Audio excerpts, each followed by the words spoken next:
Dear students and viewers of info channel. So students and viewers, कैसे हैं आप सब। तो सबसे पहले आप सभी को ईद की खुशियां बहुत बहुत मुबारक हो। दुआ है ये ईद आप सब के लिए अमन और खुशियों का पैगाम लेके आए।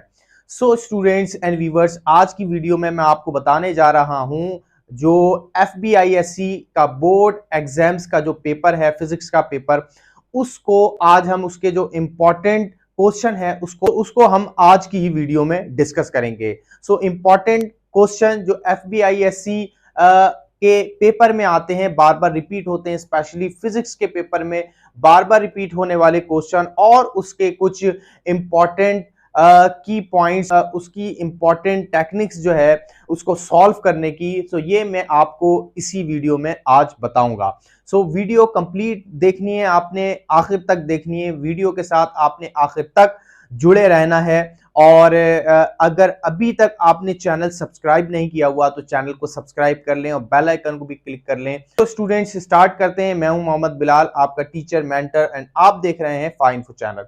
स्टूडेंट्स, जैसा कि आप सब जानते हैं कि FBISC के एग्जाम 27 अप्रैल से शुरू होने जा रहे हैं। इसका जो फर्स्ट पेपर है वो 27 अप्रैल को है और इसके ऑलमोस्ट एक हफ्ते बाद, ऑलमोस्ट 1 वीक जो है वो लेटर फिजिक्स का पेपर होगा, मैट्रिक क्लास का, यानी कि 10 क्लास का जो है वो फिजिक्स का पेपर होगा। अब इस फिजिक्स के पेपर में किस तरह के सवाल आते हैं, कुछ स्टूडेंट्स ने ये जो है वो क्वेश्चन भी पूछे हैं कि किस तरह के सवाल आते हैं और किस तरह के टॉपिक याद कर लें। तो स्टूडेंट्स, फिजिक्स का अगर हम पेपर देखें तो ये FBISC का जो पेपर है, अगर कंपेरेबल टू अदर पेपर देखें तो ये फिजिक्स का पेपर आसान आता है, इतना मुश्किल नहीं आता। सो इसमें सिर्फ क्या है कि आपको कुछ टेक्निक्स और जो है आपको स्मार्ट वर्किंग करनी होती है। स्मार्ट लर्निंग करेंगे, स्मार्ट लर्निंग से आप आसानी से मैक्सिमम मार्क्स जो है वो इसके जरिए हासिल कर सकते हैं। तो सबसे पहले हम बात कर लेते हैं कि ये जो फिजिक्स का पेपर है ये किन चैप्टर में से बनता है। सो स्टूडेंट्स, बहुत सारे स्टूडेंट्स के जहन में ये रहता है कि इनमें से कोई कुछ चैप्टर जो हैं, इनमें से 2 चैप्टर जो हैं वो ज़्यादा इतने इम्पोर्टेंट नहीं हैं। उनमें से इंफॉर्मेशन एंड कम्युनिकेशन टेक्नोलॉजी और बेसिक इलेक्ट्रॉनिक्स बच्चे समझते हैं कि ये इतने इम्पोर्टेंट नहीं है।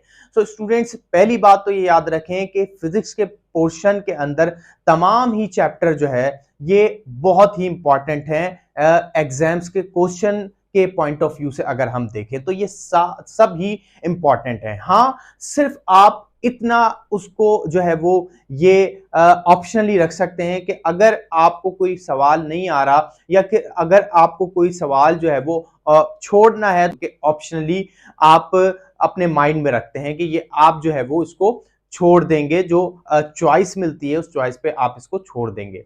तो उनमें जो है ये इन चैप्टर को रखा जा सकता है, जैसे कि इंफॉर्मेशन टेक्नोलॉजी और बेसिक इलेक्ट्रॉनिक्स। लेकिन आप बिल्कुल स्किप नहीं कर सकते, ऐसा नहीं कर सकते कि बिल्कुल जो है वो इन चैप्टर को छोड़ दें, क्योंकि इनकी भी अपनी अहमियत है और इनके भी सवाल जो है वो क्वेश्चन पेपर में आते हैं, MCQ वगैरह आते हैं। तो इसके बाद अब स्टूडेंट्स बात कर लेते हैं कौन से चैप्टर से ज्यादा क्वेश्चन आते हैं। तो स्टूडेंट्स, अगर हम देखें तो जो वो चैप्टर जिनके टॉपिक्स जो है वो ज्यादा हैं उनमें से अक्सर सवाल जो है वो ज्यादा आ जाते हैं। ये हर मर्तबा नहीं होता। अगर हम पिछले जो है वो 5 साल का अगर पेपर उठा के देखें तो उनमें हमें यही एक्सपीरियंस मिलता है कि जो जिन चैप्टर्स में टॉपिक्स जो है वो ज्यादा हैं उनके अक्सर जो है वो क्वेश्चन ज्यादा आ जाते हैं कंपेरेबल टू दूसरे चैप्टर। उनके जो क्वेश्चन होते हैं या फिर MCQ हमें ज्यादा मिल जाते हैं। फॉर एग्जाम्पल मैं आपको बताऊं, जैसे कि करंट इलेक्ट्रिसिटी जो है, करंट इलेक्ट्रिसिटी हमारा जो चैप्टर है, चैप्टर नंबर 14, इसके अक्सर जो है वो सवाल जो है वो ज्यादा आ जाते हैं। 2 और कभी कभार 3 जो है वो सवाल अक्सर आ जाते हैं, वरना ज्यादातर एक चैप्टर में से एक ही सवाल जो है वो बनता है।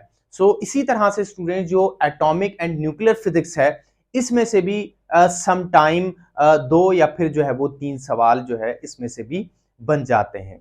इसी तरह स्टूडेंट्स, जो ज्योमेट्रिकल ऑप्टिक्स है, ये चैप्टर भी बहुत ही ज्यादा अहम है। ये चैप्टर इसलिए भी ज्यादा अहम है क्योंकि फर्स्ट ईयर और सेकेंड ईयर के अंदर ये जो चैप्टर है ये रिपीट नहीं हो रहा, इसकी डिटेल नहीं है। सो लिहाजा यही जो है वो चैप्टर इसमें हमें पढ़ना होता है 10th क्लास में, लिहाजा इसके क्वेश्चन भी ज्यादा आ जाते हैं, 2-3 अक्सर जो है वो क्वेश्चन आ जाते हैं। तो ये जो है स्टूडेंट्स वो क्वेश्चन थे जिसके अक्सर जो है वो ज्यादा सवालात आ जाते हैं। अब बात करते हैं स्टूडेंट्स के टॉपिक कौन कौन से जो है वो अहम हैं इन तमाम ही चैप्टर में। टॉपिक पे बढ़ने से पहले मैं आपको ये बता दूं कि जो क्वेश्चन है कॉन्सेप्चुअल क्वेश्चन, ये बहुत ही इंपॉर्टेंट है। आपने पहले जो है वो कॉन्सेप्चुअल क्वेश्चन जो है वो याद करने हैं हर चैप्टर के पहले कॉन्सेप्चुअल क्वेश्चन को याद करें, उसके बाद न्यूमेरिकल्स जो है उसकी प्रैक्टिस करें। इसी तरह से जो एग्जाम्पल्स बुक के अंदर दी हुई हैं उसकी ज्यादा से ज्यादा प्रैक्टिस करें, उसमें से भी जो है वो अक्सर ज्यादा जो है वो सवालात बन जाते हैं एग्जाम्पल्स और न्यूमेरिकल्स के। उसके बाद अगर आपको टाइम मिलता है तो फिर आप जो है वो रिव्यू क्वेश्चन की तरफ जाएं, रिव्यू क्वेश्चन जो है वो ज्यादा से ज्यादा याद कर लें। और रिव्यू क्वेश्चन स्टूडेंट्स, अगर आपने थ्योरी अच्छी पढ़ी हुई है तो आप वहां से भी रिव्यू क्वेश्चन आसानी कर सकते हैं, आपके लिए आसानी हो जाएगी। अगर आपने थ्योरी अच्छी पढ़ी हुई है तो मैं रिकमेंड करूंगा कि आप थ्योरी को अच्छे से अच्छा जो है वो पढ़ें, अच्छे से अच्छा याद करके फिर जाएं, ताकि जो है वो रिव्यू क्वेश्चन में ज्यादातर जो है वो थ्योरी बेस्ड क्वेश्चन है और लेंथी क्वेश्चन है, और सिंपली जो है वो एक्सप्लेनिंग वाले क्वेश्चन है, डिफाइन वाले क्वेश्चन है, तो लिहाजा वो आपको थ्योरी से भी याद हो सकते हैं। लेकिन कॉन्सेप्चुअल और न्यूमेरिकल जो है ये बहुत ही ज्यादा इंपॉर्टेंट है। इसी तरह से स्टूडेंट्स, अगर हम एमसीक्यू की बात करें तो एमसीक्यू भी अक्सर जो है वो रिव्यू जो एक्सरसाइज है इसमें से बनाए जाते हैं, और अक्सर जो साइड इंफॉर्मेशन होती है इससे भी जो है वो एमसीक्यू बनाए जाते हैं। तो लिहाजा तमाम ही चैप्टर की जो साइड इंफॉर्मेशन है इसको तो आपने किसी सूरत नहीं छोड़ना, ये तमाम ही साइड इंफॉर्मेशन आपने अच्छे से याद कर लेनी है। अब बढ़ते हैं टॉपिक के ऊपर। तो स्टूडेंट्स पहले चैप्टर के ऊपर आ जाते हैं, सिंपल हार्मोनिक मोशन। तो सिंपल हार्मोनिक मोशन में जो इंपॉर्टेंट टॉपिक है मास अटैच टू स्प्रिंग, इसी तरह से सिंपल पेंडुलम, ये दोनों ही काफी अहम टॉपिक हैं। सिंपल पेंडुलम तो स्टूडेंट्स बहुत अच्छे से आपने याद करना है, और इसकी जितनी भी न्यूमेरिकल्स हैं ये सारी की सारी आपने अच्छे से प्रैक्टिस कर लेनी है, क्योंकि ये तो लाजमी आती है सिंपल पेंडुलम की। इसी तरह से जो एग्जाम्पल्स हैं इसकी ये भी अक्सर जो है वो आती हैं, तो इसकी आपने अच्छे से प्रैक्टिस करनी है।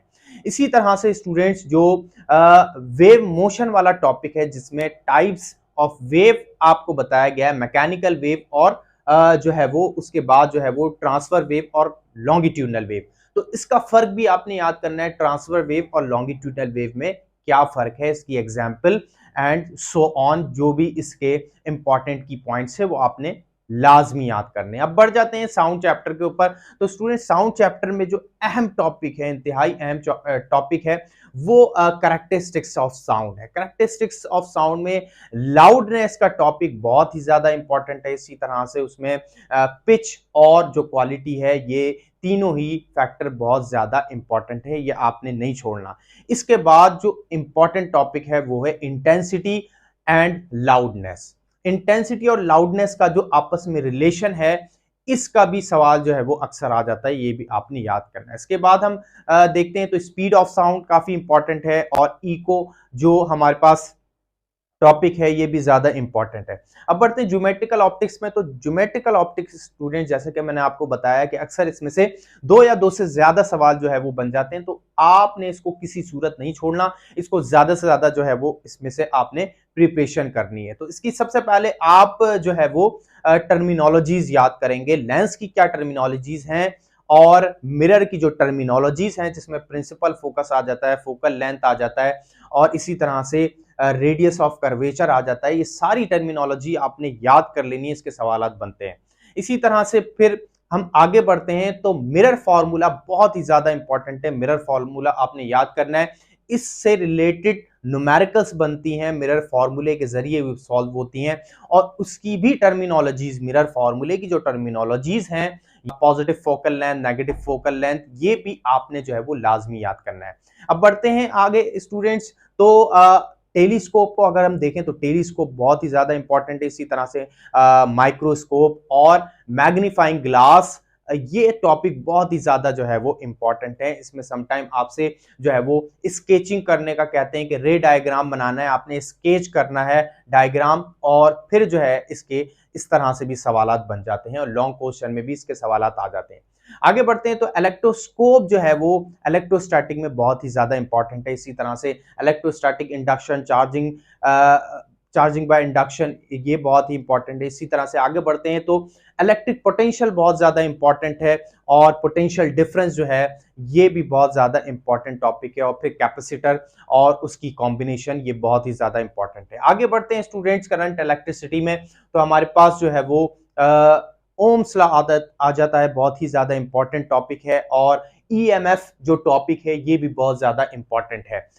तो इसको आपने अच्छे से कवर करना है। इसी तरह से ohmic conductor, non ohmic conductor की जो प्रॉपर्टीज हैं, इसकी जो साइड इंफॉर्मेशन है, इसको भी आपने अच्छे से पक्का कर लेना है। इसी तरह से जो रेजिस्टिविटी है या फिर स्पेसिफिक रेजिस्टेंस भी जिसको हम कहते हैं, ये पूरा ही टॉपिक आपने अच्छे से याद करना है। लॉन्ग क्वेश्चन में बार बार रिपीट हुआ है, तो ये आपने जो है वो याद करना है। इसी तरह से रेजिस्टर, कैपेसिटर, रेजिस्टर जो है वो इसकी कॉम्बिनेशन सीरीज में भी और पैरेलल में भी आपने उसकी प्रैक्टिस कर लेनी है, क्योंकि ये भी अक्सर जो है वो सवालात में आ जाता है। बात करते हैं स्टूडेंट्स इलेक्ट्रोमैग्नेटिज्म की। इलेक्ट्रोमैग्नेटिज्म स्टूडेंट्स ये भी बहुत ज्यादा इंपॉर्टेंट है।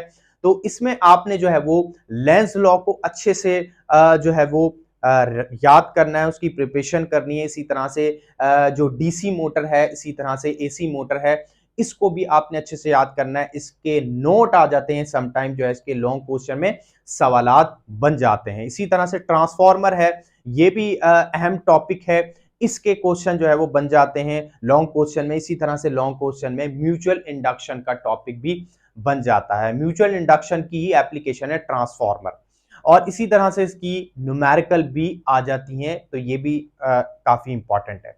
आगे बढ़ते हैं तो हम बेसिक इलेक्ट्रॉनिक्स को देखें, तो बेसिक इलेक्ट्रॉनिक्स में CRO जो कैथोड रे ऑसिलोस्कोप है, ये बहुत ही ज्यादा इंपॉर्टेंट टॉपिक है।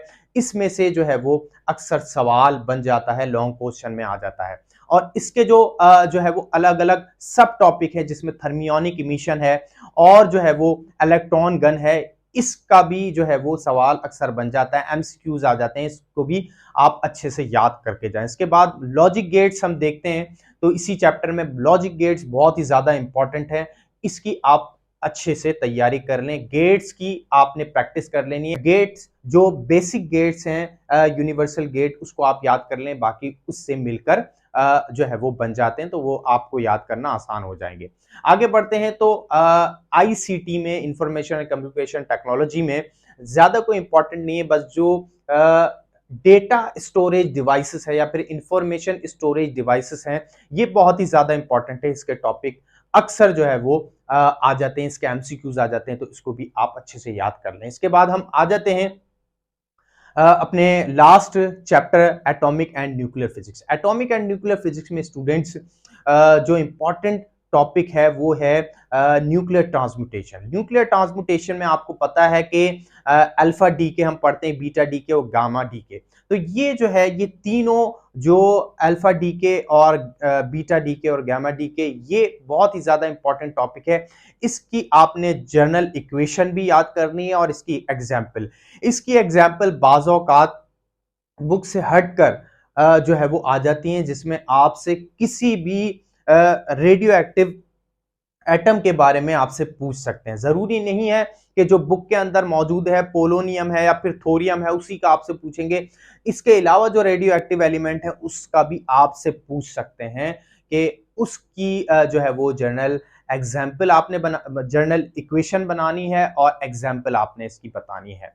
तो इस तरह से जो है इसमें से भी सवाल बनता है। इसके बाद आगे आते हैं तो हाफ लाइफ का टॉपिक बहुत ही ज्यादा इंपॉर्टेंट है। इसकी न्यूमेरिकल्स जो है वो अक्सर रिपीट हुई है पास्ट पेपर के अंदर। पास्ट पेपर अगर आप देखेंगे तो अक्सर उसमें रिपीट हुई है। पास्ट पेपर ये FBISC की वेबसाइट से आपको मिल जाएंगे, इसका लिंक मैं आपको डिस्क्रिप्शन में दे दूंगा, तो वहां से भी आप पास्ट पेपर जो है वो देख सकते हैं कि उसमें हाफ लाइफ की जो एग्जाम्पल और साथ में उसकी जो न्यूमेरिकल्स हैं वो बार बार रिपीट हुई हैं। उसमें इसी तरह से हाफ लाइफ को कैलकुलेट करने का कहा गया है। इसी तरह से उसमें जो रेडियो एक्टिव सैंपल है, उसको कैलकुलेट करने का कहा गया है, तो ये भी ज़्यादा जो है वो इम्पॉर्टेंट है। इसी तरह से जो हम न्यूक्लियर रिएक्शन है, फिशन एंड फ्यूशन रिएक्शन, ये भी ज़्यादा इम्पॉर्टेंट है।